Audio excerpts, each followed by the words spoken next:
Puis au final, pour un prêt de 400 000, tu avais à peu près 80 000 d'intérêt de plus que tu auras payé au bout de ton terme. Sur 30 ans, là, les 20 premières années sont chargées en intérêt, c'est-à-dire que toutes les remises en capital que tu fais sur les 20 premières années sont extrêmement payants. Donc, la convention de prêt est toujours marquée quelque chose que les gens ne s'attardent pas à, puis c'est le différentiel de taux ou 3 mois d'intérêt, le plus gros des deux.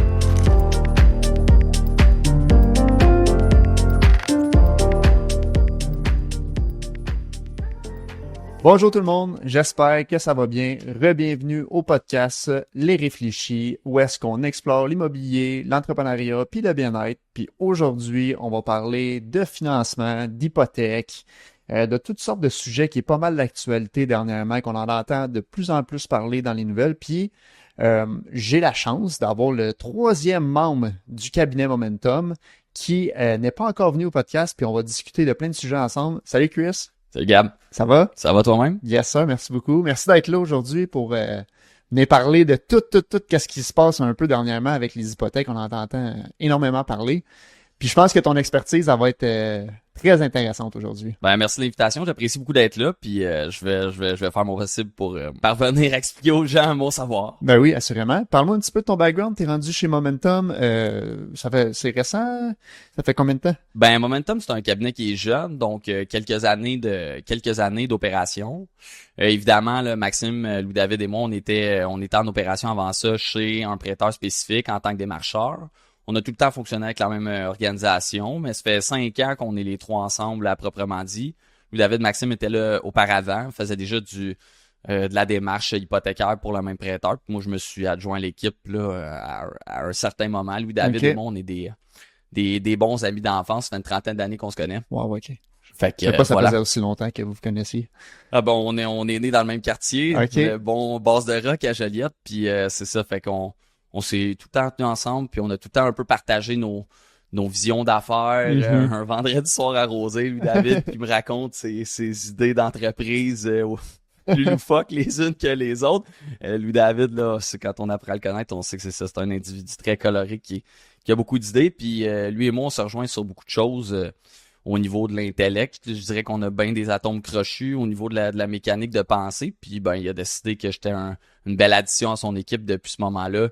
Il m'a un peu groomé, si tu veux, là.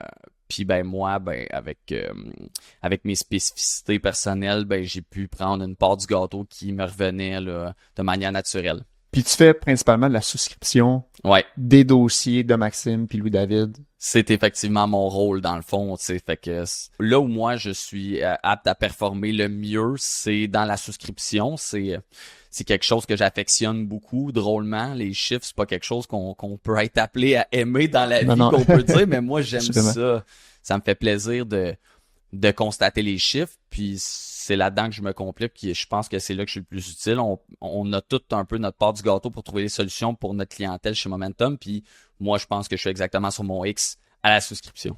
Puis on va en parler un petit peu plus loin dans le podcast, la souscription, de qu'est-ce que ça mange en hiver? C'est quoi tu fais, toi? Parce que il y a le contact avec le client, mais toute la gestion de la paperasse, puis parler avec le prêteur, ben ça aussi, on le voit un peu moins, mais c'est autant important que qu'est-ce que les gars peuvent faire, tu sais.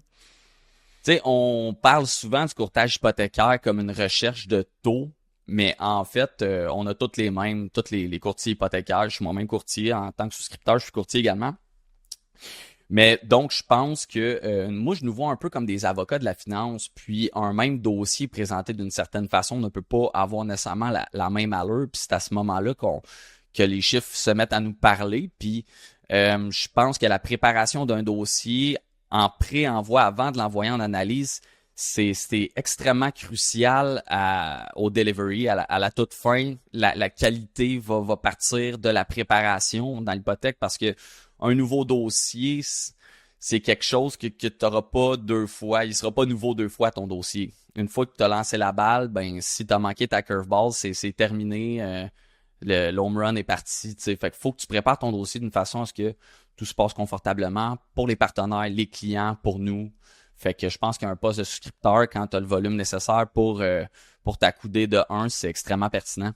Puis tant qu'à rentrer dans le sujet, tu peux me parler en détail de qu'est-ce que tu fais exactement à la souscription? Oui, ben moi en fait, dans le fond là, précisément de la chaîne opérationnelle, c'est que Louis-David et Maxime vont avoir le contact avec les clients et les partenaires de référencement, ou par exemple les courtiers immobiliers. Puis tous ensemble, ben on crée une chaîne pour aider le client à advenir à ses besoins. Fait que là, Louis-David et Maxime vont avoir le lien vraiment, le lien interpersonnel. Puis, évidemment, il y a plusieurs points techniques là, qui gèrent, là, comme la qualification du client, la requête documentaire, savoir précisément sur la structure de revenus du client, qu'est-ce qu'il faut que leur demande. Mais une fois qu'ils ont la conversation puis que le dossier a besoin d'être monté, mis en préparation, à ce moment-là, ils vont faire affaire avec moi. Fait que là, ils vont me contacter. On dit Christophe, voici le dossier de monsieur, madame, une telle. On a un travailleur autonome, un salarié. Voici leurs objectifs. Voici leur situation financière. Package-moi tout ça, parle-moi de possibilités, parle-moi de solutions, de quelle façon on va parvenir à leurs besoins. Puis, tu sais, Louis-David et Maxime sont qualifiés aussi pour faire la synthèse de ça eux-mêmes, mais d'avoir quelqu'un qui est délégué à cette tâche-là, de un, ça rend tunnel la concentration du travail. C'est-à-dire que moi, si je fais juste ça, peut-être que les idées me viennent plus facilement dans cet unique but-là. Puis eux, ben ça leur permet de se concentrer sur d'autres points, suivi client, suivi voilà, fait que mon rôle, c'est vraiment de faire du montage, puis de faire de la recherche technique, puis de faire de la présentation de solutions. OK. Puis je présume de choisir aussi laquelle institution financière qui va plus coordonner avec le profil de X client, mettons. Ben ça, c'est quelque chose qu'on fait conjointement. Okay. Moi, je vais faire mes propositions à Louis-David et Maxime, puis je vais leur dire, écoute, moi, j'entrevois cette institution-là pour X raisons, avec ses avantages, ses désavantages, ou celle-là. Puis là, Louis-David peut me dire, OK, Christophe, mais moi, avec la conversation que j'ai eue avec le client, chose que lui détient et que moi, non, ben il va pouvoir mettre son grain de sel et dire, j'aimerais envisager celle-là également pour telle raison. Je fais, oui, ça va être possible, on va pouvoir y aller selon le dossier, cette institution-là pourrait y aller également. Fait que c'est un travail conjoint, le choix de l'institution. Moi, je propose, puis c'est le courtier, à la fin de la journée, conjointement avec son client, qui prend la décision ferme finale de l'institution. OK. Puis là, on a entendu une nouvelle réglementation qu'on entend dans les nouvelles dernièrement, puis on parle du financement sur 30 ans assuré. Oui. Est-ce que tu peux m'en parler un peu plus? C'est très, très nouveau comme nouvelle. Je trouvais que c'était super pertinent qu'on s'en parle, toi et moi, aujourd'hui, parce que je pense que ça interpelle beaucoup de gens. C'est très d'actualité, on entend. Il en faisait déjà du 30 ans, pour ça, là? C'était juste non assuré. Là. Exactement. Conventionnel 30 ans, mais légalement au Canada, je sais pas si c'est au Canada, mais en tout cas au Québec pour sûr. J'ai l'impression que c'est au Canada. Moi, je suis qualifié au Québec seulement. Là. Fait que je me garde une petite gêne, mais les actes de garantie hypothécaire ne peuvent pas dépasser 30 ans au Québec. Puis ça, c'est en conventionnel, évidemment. Là, présentement, on entrevoit la possibilité, on a déclaré que ça va être possible de faire du financement, de la qualification sur 30 ans pour les nouveaux acheteurs en assuré. Donc, avec moins de 20% de mise de fonds par l'entremise de la SCHL, Canada Guarantee ou la Sagen, les 3 assureurs hypothécaires du Canada. Puis donc, ça, c'est une super nouvelle, en fait, parce que c'est sûr que c'est juste les premiers acheteurs qui font le droit à qui vont être admissibles à ce programme-là. Puis comment ils vont qualifier les premiers acheteurs qui sont admissibles à ce programme-là, c'est une excellente question. On le sait pas encore parce que c'est en décembre là, que ça sort ce programme-là. Effectivement. Puis là, dans le fond, les balises précises de l'annonce n'ont pas encore été délimitées. Mais si on fait table ronde, courtier hypothécaire ensemble, les gens du bureau, si on veut, les collègues de notre maison de courtage, si on avait misé, on dirait qu'ils utiliseraient sûrement les mêmes règles d'admissibilité que pour le rap. Ce serait notre gut feeling, c'est ce qu'on pense qui va probablement se produire, mais on ne sait pas encore. Mais donc, c'est pas tout le monde qui va pouvoir... tu peux pas t'acheter un chalet sur 30 ans avec moins de 20% de mise de fonds. Mais j'ai l'impression que c'est pas nécessairement la solution qui va être vraiment la plus avantageuse, puis là, je m'explique. C'est que la presse a publié un article que j'ai vérifié plus tôt aujourd'hui, puis faisait l'exercice de prendre un prêt sur 25 ans comparativement à 30 ans, et il donnait au total combien que ton prêt te coûtait. Puis au final, pour un prêt de 400 000, tu avais à peu près 80 000 d'intérêt de plus que tu auras payé au bout de ton terme si tu finances sur 30 ans. Puis, par mois, c'était 130 $ de moins. Qu'est-ce que tu aurais à dire là-dessus? Tu sais, en fait, là, un achat en immobilier, là, c'est un peu de fixer le prix d'un objet immobile dans le temps. Mm-hmm. Fait que si toi, t'achètes une maison, tu la payes 500 000 aujourd'hui, elle va valoir, je sais pas moi, peut-être, on va dire des chiffres comme ça, là, 1 million dans 25 ans, peu importe. Mais c'est pas parce que toi, aujourd'hui, tu as besoin que je te qualifie sur 30 ans avec ton 10% de mise de fonds que t'es pas capable de la payer sur 25. Mm-hmm. Mais t'es pas capable de l'acheter sur 25 avec 10% de mise de fonds aujourd'hui. Donc, il y a effectivement plusieurs gens d'économie qui se prononcent là-dessus que le coût en intérêt peut être astronomique. Ouais. Pour 5 ans. Sauf que moi, je me mets dans la place de la génération Z, puis je me dis, ben j'aimerais mieux acquérir. Assurément, t'as raison. Sur 30 ans, puis après ça, faire de la remise en capital dans 10 ans, quand moi, mon prix il était fixé, là, il y a 10 ans. Là. Fait que là, moi, dans 10 ans, ben mon salaire il a augmenté, mais ma maison, elle m'a pas coûté plus cher. Je l'ai payé 500. La grosse qualification sur 30 ans, j'ai payé la grosse prime. Cependant, j'ai fixé mon prix dans le temps. J'ai amélioré mes revenus. Je suis capable de payer plus. Ce 80 000 là, je suis capable de le sauver. Puis à part les 10 dernières années d'intérêt qui sont vraiment plus légères, là, sur 30 ans, là, les 20 premières années sont chargées en intérêt. C'est-à-dire que toutes les remises en capital que tu fais sur les 20 premières années sont extrêmement payantes. Donc, c'est une qualification qui est permise sur 30 ans. C'est pas obligé que tu la payes sur 30 ans. Exact. Au moment du renouvellement de ton hypothèque, il n'y a rien qui t'empêche de juste changer ton amortissement puis de décider de diminuer. T'sais. Exactement. Tout à fait. C'est ça. Tu sais, bien à toi, puis on sait, là, tu sais, tant qu'on n'a pas le bill qui passe dans le compte, ben, on n'a pas de tendance naturellement à dire, ah, ben, je vais en mettre un petit peu plus. Tu sais, les gens font naturellement pas instinctivement ça. Cependant, c'est parce que là, présentement, on est devant une situation où il n'y a plus d'abordabilité. Les jeunes se qualifient pas. Puis les jeunes, ils ont pas 20%, tu sais, 100 000, là. Hey, j'achète ma première maison. J'ai 100 000 pour ma maison à 500. Il y en a pas de ça. Oh, c'est ça. Papa sort le chéquier. Ça arrive. Merci, tu sais, sauf que on a besoin de s'ajuster à la nouvelle réalité de l'abordabilité des propriétés. Puis je trouve que c'est pas une solution parfaite, mais c'est une solution. C'est une solution quand même. Ouais. C'est pas parfait. Puis là, ils ont mis d'autres procédures encore. Puis là, ils viennent structurer au niveau de la copropriété. Les fonds de prévoyance. Donc là, il y aurait, puis ça me dérange pas de dire les prêteurs parce que c'est ouvert et public, puis ça a été dit sur Internet, que Desjardins et National financeraient plus des copropriétés, donc des condos, si l'état financier des condos n'est pas là, puis il n'y a pas de fonds de prévoyance. On n'a pas reçu à l'interne de communication de un des deux prêteurs, mais il y en a un des deux qui nous en a fait une en tant que partenaire. Je pense pas que je suis autorisé à la mentionner parce que c'était une communication interne. Cependant, il y a un des deux prêteurs qui, dès le lendemain de la présentation de cet article-là, c'est dans le Journal de Montréal. Ouais, exact. C'est le Journal de Montréal. Je reprends juste des choses qui ont été dites. Exact, c'est ça, exact. Oui, je l'ai lu moi aussi. Puis il y a un des deux prêteurs, un des gros prêteurs du Québec qui a dit qui a démenti ces affirmations-là. Puis il a dit, ce n'est pas vrai. Il y a des nouveaux règlements. Tout le monde va devoir se conformer. Cependant, en direct, c'est pas vrai que si tu me présentes un condo sans fonds de prévoyance, que je vais inévitablement refuser ton financement. Ce n'est pas vrai. Mm-hmm. Est-ce qu'il y a des choses qui vont changer par rapport à ça? Définitivement. Toi, tu t'attends à quoi comme changement? Ben, la loi 16. Ouais. Qui va être enforced à partir du mois de décembre, stipule. Puis là, moi, j'étais allé lire cette information-là sur le site du gouvernement du Canada pour être un peu précis avant notre entretien. Ce que ça stipule, c'est que il y a un appareil qui va être habilité, un ordre professionnel qui va être habilité à faire une évaluation de quel est le fonds de prévoyance adéquat à avoir pour votre copropriété, que toutes les copropriétés devront être munies d'un syndicat et que avant que vous ayez procédé à l'étude qui détermine quel est le fonds de prévoyance acceptable que vous devriez détenir, vous devrez entre-temps avoir un fonds de prévoyance qui équivaut à 0,5% du coût de reconstruction totale de votre immeuble.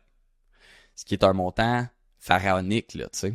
C'est pas vrai que les fonds de prévoyance au Québec présentement sont munis de ce genre de montant-là. Ce n'est pas vrai. Donc là, il y aura beaucoup de monde qui vont devoir se conformer. Est-ce que faut s'attendre à ce que le gouvernement sortent Ouais, des carabines. assurément, Il n'y a c'est pas ça. la police Non, non, des non, fonds de c'est prévoyance qui sûr. va sortir dans Ça la va être rue, beaucoup là. de gestion, là, j'ai l'impression. Ah, ben, tu sais, ça va définitivement être beaucoup de gestion. Je pense qu'il y a beaucoup de gens qui pensent pas qu'ils ont besoin de se conformer, qui vont devoir se conformer. C'est même un jumelé, là, on pense, là. Techniquement, selon comment l'article de loi est verbalisé, ben, il est écrit, même si c'est un jumelé, Tu devrais. vous êtes 2 unités, vous allez devoir avoir un fonds de prévoyance. Tu sais, comment ça va Pour en avoir vendu plusieurs, je te confirme que Il y en a souvent, il y a un compte commun quand c'est en copropriété, bien évidemment, parce qu'ils sont pas tous en copropriété. Puis il fait comme, ben, j'ai jamais rien mis là-dedans.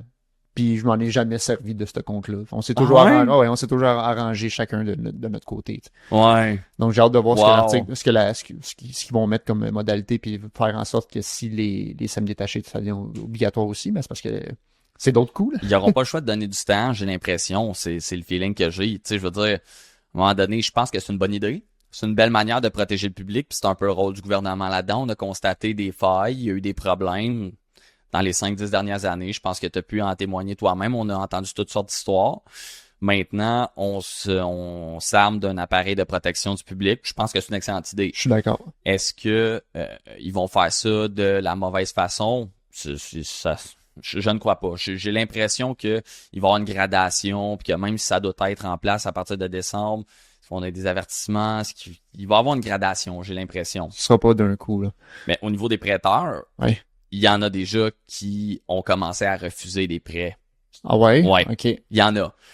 Des Donc, prêts. eux, ils demandent les états financiers. Absolument. Puis, ils vont demander, le carnet d'entretien ou l'information qui est relative à Absolument. ce qui avait été fait. Puis, il va dire, ben non, moi, j'accepte pas de passer. Exact. Puis là, il y en a pas beaucoup. Mais Il y ça a- s'en vient.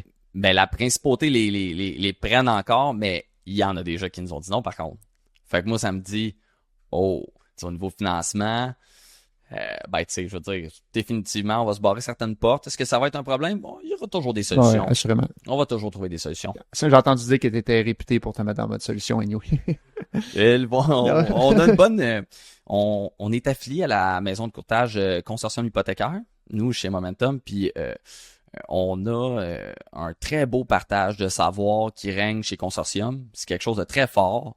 On a des grands érudits, on a des gens qui sont disponibles, la maison avec laquelle on traite, c'est une maison de qualité, à valeur humaine, tu sais, puis c'est pour ça, je pense que les solutions, s'ils vont se retrouver en quelque part en premier, c'est par chez nous, puis on va les tenir proches. On va être prêts pour vous, messieurs. Puis, dans la même ordre d'idée, si on parle de les inondations qu'on entend parler quand même assez de plus en plus dernièrement, est-ce que ça a un impact au niveau du financement, ça aussi? Définitivement. Définitivement. C'est sûr que ça, je vous mentirai pas, là, c'est une zone Grise. c'est une zone qui est grise, mais c'est une zone qui est définitivement de plus en plus observée. Puis, ben, nous, on constate les choses plus d'une manière empirique que ferme finale. C'est-à-dire qu'il y a des choses qui nous arrivent, puis on surveille d'abord, puis on trouve des solutions avec de différents partenaires prêteurs. Mais il y a beaucoup de prêteurs qui modifient leur guide par rapport à comment traiter de ça. Puis je pense que le public peut s'armer de quand même plusieurs choses. Le gouvernement a sorti une carte interactive des zones inondables. C'est géoinondation avec un s.gouv.qc.ca. Tu peux taper ton adresse puis regarder si tu es dans la zone inondable selon cette nouvelle carte interactive-là qui, selon les dires du site, regroupe l'ensemble des cotes de zones inondables 0-20 ans, 0-100 ans, ainsi que les secteurs qui ont été inondés par les crues printanières de 2017-2019. OK. Donc, c'est une carte qui est encore plus que la zone inondable. Donc, techniquement, ça peut te donner une idée si tu es dans une zone inondable ou une zone qui a été victime des crues printanières selon le gouvernement. Maintenant, la personne, l'expert qui est censé trancher là-dessus, c'est l'arpenteur géomètre. OK. La meilleure manière de savoir si tu es en mesure de contrecarrer une zone inondable, c'est avec un arpenteur. Donc, de plus en plus, on pouvait toujours... On peut toujours financer dans une zone inondable. 0-20 ans, c'est de plus en plus dur, honnêtement. Okay. Là, j'en vois souvent passer des hey, les gars, est-ce qu'on peut sur le groupe, là, puis il y a de moins en moins de commentaires de solutions qui se présentent. 0-100 ans, Oui, il y a des partenaires prêteurs qui sont ouverts à faire ça. Que ce soit assuré ou conventionnel. Il y a c'est très contextuel. C'est souvent des gens, les dossiers, c'est tout le temps un contexte. Une zone inondable, là, 0-100 ans. OK, ça fait combien de temps? Le certificat de localisation a l'air de quoi? La maison est-tu complètement là? Y a-tu d'autres facteurs de risque? Est-ce qu'on a une mauvaise cote de crédit? Est-ce qu'on a de la liquidité pour se sortir de, tu sais, c'est jamais juste un let's go, là. Tu sais, il y a tout le temps, puis même maintenant des propriétés en berge qui a pas de mention de zone inondable dans le dossier d'aucune façon parce que c'est pas tombé dans la discussion, il y a jamais rien eu.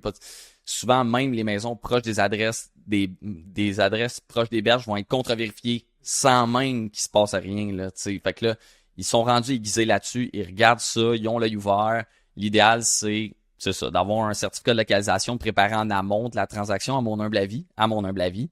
Puis, après ça, de faire la recherche, faire la recherche au complet, là, tu sais, dire, on s'arme d'un courtier de qualité, courtier immobilier, un partenaire qui va nous aider là-dedans, dire, regarde, ma maison, la rivière est à 200 pieds par là.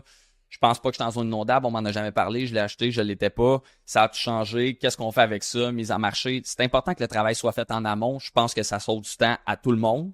Puis c'est la bonne manière de faire. En parlant de travail d'amont, qu'est-ce que tu conseillerais à un acheteur qui veut se mettre en branle pour pouvoir acheter une propriété éventuellement? Qu'est-ce qu'il devrait préparer pour être sûr d'avoir un dossier béton? Ben, je pense que c'est les deux conditions sine qua non. C'est une préqualification faite par un employé, une personne de qualité dans le financement hypothécaire. Une précale, c'est sûr, ça c'est assuré. Puis en termes de documentation, peut-être que ma question n'était pas assez précise.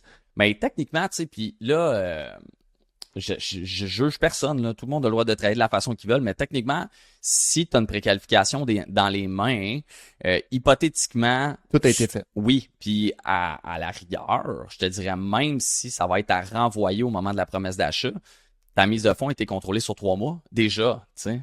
Parce que moi, je vais pouvoir te dire, ben, écoute, toi, tu le sais peut-être pas, mais moi, je sais que si tu as vendu une moto 5000 pièces que tu avais dans ta cour, que tu faisais du motocross quand tu étais jeune puis que tu es allé déposer 5000 pièces cash au comptoir, mais ça va être un problème dans 2 mois. Fait que, tu sais, oui, tu me donnes un screenshot qui a 20 000 dans ton compte chèque, mais la réalité, c'est que moi, je préfère voir tes relevés 3 mois complets, détaillés, datés, avec ton nom pour qu'on fasse l'étude complète de ta mise de fonds, même si dans 3 mois, ta mise de fonds, il va falloir que tu me la renvoies. Par principe que le travail doit être fait en amont. Donc, théoriquement, faut que tu as ta précale dans les mains, tu es censé te partir avec ton petit bonheur puis un courtier immobilier pour faire un achat réfléchi et de qualité. Fait que mes deux conditions, moi, c'est une précale bien faite puis un bon courtier immobilier. Puis ce que j'aime de Momentum, c'est que c'est vous qui décidez de sortir la préqualification. Donc, si vous décidez de sortir une préqualification, c'est parce que vous avez fait toutes les démarches nécessaires. Les notes sont en béton. C'est ça. Honnêtement, ça fait vraiment une différence sans nommer X personnes par rapport à d'autres préqualifications bancaires. Mais je trouve que dans une situation que tu présentes ton offre d'achat, l'impact de la préqualification bancaire est pas mal plus gros que ce qu'on pense. Tu vois, moi, je trouve ça plate qu'il n'y ait pas de normes plus sévères par rapport à ça, parce que présentement, ça sape un peu la confiance interprofession, parce que vous êtes obligé de l'apprendre d'une manière un peu empirique, tu sais, comme dire, ah ben, il y en a une, on verra. Tu sais, c'est... Ouais, puis tu vois, même maintenant, ce que je me permettais de faire, c'est que j'ai les coordonnées de la personne qui a fait la préqualification bancaire. Bien évidemment, c'est toutes des informations qui sont confidentielles, mais tu sais, est-ce que je l'appelais puis dire, est-ce que la préqualification, c'est correct? Puis tu sais, oui, parfait, je l'ai donné. Tu sais, mais des fois, j'ai pas de réponse. Des fois, les autres personnes qui s'occupaient de la préqualification bancaire, ben, c'était tout le temps comme dans le néant. Donc, c'est pour ça que je trouve que avoir une préqualification bancaire, puis là, je parle pour les acheteurs, même les vendeurs, tu veux vendre à quelqu'un que l'acheteur a fait son devoir, puis qui a une préqualification bancaire qui est à jour, puis qui a été vérifiée, puis que tu peux certifier que toutes les informations sont correctes. Ah, définitivement. Puis, tu sais, on en parle, tu sais, c'est quelque chose qui revient parce que je pense que c'est un irritant intemporel, tu sais, c'est quelque chose de plate vraiment pour tout le monde. Pour tout le monde, c'est plate quand la préqualification n'est pas bien faite parce que le public nous fait confiance, les courtiers nous font confiance, les institutions nous font confiance, tout le monde nous font confiance. Le moment donné, c'est vraiment plate. C'est le temps qu'on peut perdre. Puis le momentum dans le marché immobilier, c'est précieux. C'est précieux. C'est tellement important. De vendre ta maison maintenant ou dans 1 mois et demi, tout ça parce qu'il y avait une préqualification qui avait été mal faite. c'est-tu désolant? La personne qui vendait aurait peut-être pas les mêmes conditions de marché, aurait peut-être pas le même prix Tu peux pour sa avoir manqué propriété. la maison que tu l'as achetée parce que tu étais conditionné à la vente. Oui. Il y a beaucoup de choses qui peuvent arriver, là. C'est vraiment la préqualification, c'est quelque chose qu'on fait beaucoup chez nous parce qu'on est un cabinet qui est spécialisé dans les acquisitions. Tu sais, souvent le courtage hypothécaire va avoir un mix de marché, là, un renouvellement, peut-être un petit 70-30 là, principalement. Je parle un peu au travers de mon chapeau, mais j'ai l'impression quand j'en parle que beaucoup de mes comparses vont faire beaucoup de renouvellement, là, mais nous autres, c'est vraiment 90-10, là, 90% acquisition, 10% renouvellement. Fait que des préqualifications, on en sort à la poche de hockey, comme on dit. Puis c'est une fierté chez nous de dire que sont fermes et finales. Puis pour ajouter sur qu'est-ce que tu partages, pour travailler avec vous depuis la création de Momentum, il n'y a pas eu une préqualification bancaire que vous avez faite qui n'a pas fonctionné dans mon dossier. C'est une petite fierté qu'on ramènera au bureau tantôt. Merci. J'ai goût qu'on parle des taux fixes versus variables. Oui. Il y a beaucoup de suppositions par rapport au taux, où est-ce qu'on s'en va. La Banque des États-Unis a fait une annonce qui baissait de 0,5. Est-ce que le Canada va le faire aussi? Ça serait quoi tes conseils de courtier hypothécaire? La boule de cristal. Ben que, bien évidemment, personne n'a. Écoute, ben il y a plusieurs stratégies présentement, puis les grands de ce monde, tu sais, les grands de ce monde, j'écoutais Ron Butler l'autre jour qui présente une stratégie super intéressante, puis je pense que c'est celle que j'aimerais vous partager aujourd'hui pour les gens qui sont peut-être un peu plus osés. Je t'écoute. Lui, en fait, ce qu'il dit, c'est que peut-être en fin 2023, tu sais, un 3 ans, c'était super pertinent. Puis là, ben c'est devenu la folie des 3 ans, un produit qui est un peu moins populaire, qui n'avait pas une aussi grosse part de marché sur le marché comme on l'a connu historiquement. C'était un peu nouveau. Puis lui, ce qu'il dit, c'est qu'en date d'aujourd'hui, c'est peut-être un petit peu moins pertinent un 3 ans. Pourquoi? Parce que déjà en date d'aujourd'hui, on est capable d'aller chercher dans le bas 4%, pour un fixe 5 ans. Historiquement, là, un bas 4%, c'est pas nécessairement un taux très contraignant. C'est pas considéré comme élevé. Je pense pas que c'est un taux très élevé, puis c'est encore mon opinion selon mon parcours de vie jusqu'à maintenant, puis un peu ce qu'on peut voir sur les signatures historiques d'hypothèque. Mais donc, ce que lui dit, c'est signe pas un an fixe qui est trop dispendieux. Si t'es pas prêt à signer le 5 ans, puis t'es prêt à risquer le variable, pourquoi ne pas prendre un petit variable qui est actuellement au meilleur du marché, disons pour un achat assuré, là, à peu près à 5,5%. Donc, un taux préférentiel à 6,45. On a 6,45, ouais, on est rendu là à peu près. Ça a du sens, ça? À vérifier, s'il vous plaît. Puis, donc, le meilleur taux composé qu'on a sur le marché présentement en variable est à peu près à 5,5%. Disons que tu le signes à 5,5% ton variable, puis qu'au mieux, ben dans un an, il va avoir baissé, tu vas avoir capitalisé un peu sur les baisses de taux. Puis, dans un an, tu le fixes en fixe 5 ans. Tiens, par exemple. Quelle bonne idée, n'est-ce pas? Fait que si tu es capable de qualifier à 7,5% pour le montant que tu as envie d'acheter, ben dans un an, ouais, puis les fixes 5 sont rendus à X montant. Tu peux peut-être imaginer fixer un fixe 5 ans à 3,3, 3,5 peut-être, pourquoi pas, tu sais. Ben encore là, je trouve que c'est une belle présentation que Ron faisait, là, tu sais. Je trouvais que c'est une très bonne idée, puis ça me tentait de vous la partager. Cependant, évidemment, si vous êtes inconfortable avec les variances, si vous êtes quelqu'un... C'est ta tolérance au risque aussi. Ben oui, définitivement. Tu sais, c'est une question, c'est un choix, un produit. Qu'est-ce que à la fin de la vie, à quel point ça va avoir fait une différence dans tes engagements au niveau des intérêts? C'est une question que tu peux te poser, mais à la fin de la journée, le soir, quand tu te couches, faut que tu dormes. Tu sais, fait que c'est sûr que si tu es inconfortable avec les mouvements, puis que tu veux pas être affecté par un taux variable en direct, puis que ça te fait peur, ben un bon vieux fixe, un fixe 5 ans présentement, ça se signe à quand même un taux intéressant. Ça fluctue tant que ça entre institutions financières? Il y a quand même une bonne marge entre le plus cher et le moins cher. Ça, c'est oui. Mais je te dirais que c'est fou, cette année, là, on a vécu toutes sortes de retournements. Là. Historiquement, le numérique était un peu moins cher. Là, cette année, les banques à charte ont décidé d'être agressifs. Ils ont eu des taux très agressifs, là. Les banques à charte, puis il y a certains numériques qui n'ont pas réussi à compétitionner au niveau de l'acquisition client. Non, c'est ça. Cette année, ça a été un petit peu le monde à l'envers, là, numérique, banque à charte. Ben oui, il y a des variances, puis oui, les prêteurs ont pas tous le même appétit pour le même type de dossier, en fait. Donc, dépendamment du portefeuille qu'ils recherchent, certains dossiers vont mieux qualifier chez certains prêteurs au niveau du produit offert à cause du dossier. Donc, c'est pas toujours d'une manière transversale, là. Puis pour avoir fait les deux, pour avoir travaillé avec des banques directement, puis avoir travaillé avec le courtier hypothécaire, je trouve que c'est rendu un no-brainer d'avoir un courtier hypothécaire pour pouvoir comparer en fonction de ta situation comme client, qu'est-ce qui est le mieux pourquoi que ça marcherait avec telle institution financière, ça marcherait pas avec l'autre. Je trouve qu'aujourd'hui, on a encore le bon vieux réflexe, puis là, je parle des acheteurs que j'ai. Ah, mes comptes sont tous à telle institution financière, je vais aller là, je vais appeler. Ben, l'humain est un être confortable, là, tu sais, moi aussi, j'ai déjà eu ce réflexe-là dans la vie, puis maintenant, c'est une belle déformation professionnelle, on dira, mais, tu sais, c'est parce qu'on les a, les produits. Tu sais, fait que là, si tu veux y aller. Ça coûte pas plus cher non plus. Si tu veux y aller, là, chez ton prêteur où tu as tous tes comptes, on va y aller. Oui.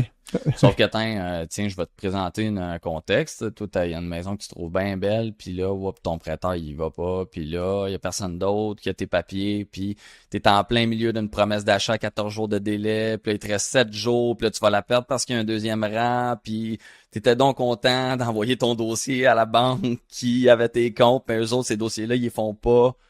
Ben, ça peut créer un stress non nécessaire. Certains prêteurs sont pas dans le courtage. Dans ce contexte-là, je te suggère de te faire préparer une précale par ton prêteur et par un courtier hypothécaire. Après ça, tu compares avec qu'est-ce qui est le plus intéressant. T'es protégé. Mm-hmm. Après ça, au courtage, on les a toutes. Fait que on a tous les produits, tous les prêteurs, puis peut-être que on va avoir une conversation ensemble, toi et moi, puis à un moment donné, tu vas me dire tu sais, moi, je n'ai pas parlé à personne de ça, mais j'aimerais ça faire ça un jour dans la vie, puis c'est ce que ça implique. Ben, peut-être que moi, d'un œil professionnel, je vais dire, hey, OK, ben, peut-être que ce produit-là, il est mieux pour toi, tu sais, pour X raisons. On va avoir plus de mobilité, si ça va être moins compliqué, la portabilité de son produit est plus facile. On t'envoyait là, tu sauvais 20$ par mois, mais si tu me dis que dans les 5 prochaines années, c'est peut-être quelque chose qui t'intéresse de faire ça, ben, on va aller là, tu sais. Assurément. Mm-hmm. Pertinence, c'est sûr que c'est pertinent. Puis n'ayant pas de boule de cristal, comme que tu as si bien dit, comment que toi, personnellement, tu entrevois les prochaines années au niveau du financement? Moi, je pense que on va vivre des belles baisses encore pendant une douzaine de mois, puis qu'après ça, ils vont avoir une certaine stagnation. OK. En considérant que les contextes géopolitiques sont pas trop variables, on sait que il y a bien des places sur la planète présentement où ça brasse un peu puis que ça l'affecte directement les décisions des banques centrales. Mais j'ai l'impression qu'on va vivre un petit cruise, un soft landing, Okay. Soft landing au courant des 12 prochains mois, puis qu'on va voir plusieurs normes d'identification exploser chez l'ensemble des prêteurs. Il va y avoir de plus en plus d'identification, on va avoir plus de vérifications à faire sur tout le monde, il va y avoir de la technologie qui va se développer pour traiter les papiers, pour être sûr que l'algorithme de détection de fraude vont passer dessus. Fraude hypothécaire, présentement, là, c'est en explosion, là, il y en a de plus en plus, puis on se fait beaucoup parler de sécurité.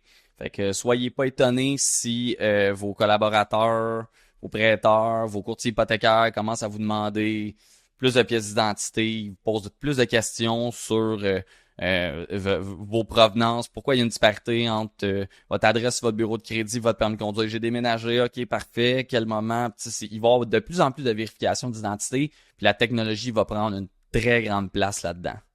C'est là que ça en va le financement. J'aime ça. Puis on a, comme à chaque fin de podcast, on a des questions du public.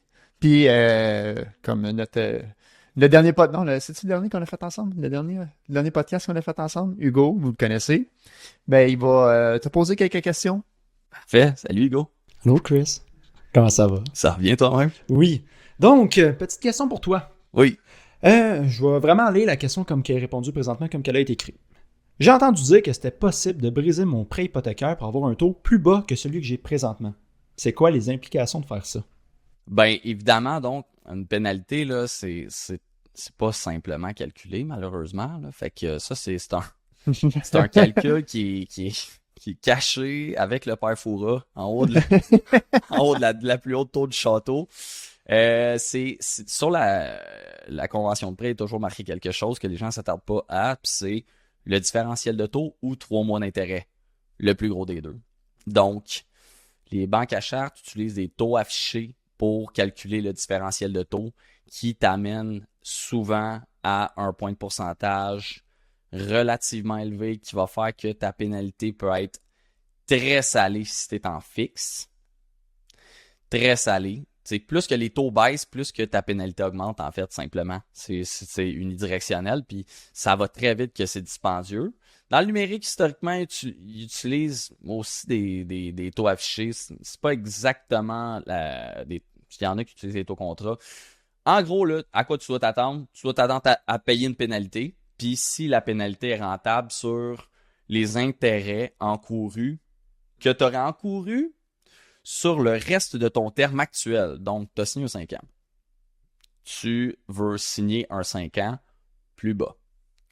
Il te reste 3 ans sur ton 5 ans.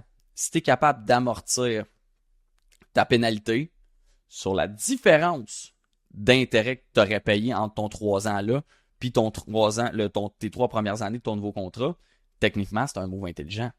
Et c'est une situation qui arrive. Ça existe, cette situation-là, quand même plus fréquemment qu'on pense. Ce que je te conseille, si c'est quelque chose qui traverse ton esprit, c'est de consulter un courtier hypothécaire puis de formuler une demande de calcul de pénalité. Puis ton courtier hypothécaire va pouvoir te faire des simulés d'engagement d'intérêt pour les 3 prochaines années pour t'aider à faire la lumière là-dessus. Si c'est pas un bon deal pour toi, on se serre la main puis on se dit une prochaine fois. Autrement, bingo, voilà ton argent. Voilà ton argent. J'aime ça, très belle réponse. N'est-ce pas? Très, très belle Le père réponse. Soura était excellent. Prochaine question qu'on a. Quels sont les éléments qui sont à considérer dans une préqualification / préautorisation hypothécaire? La personne a dit, entre parenthèses, je veux le plus gros montant possible.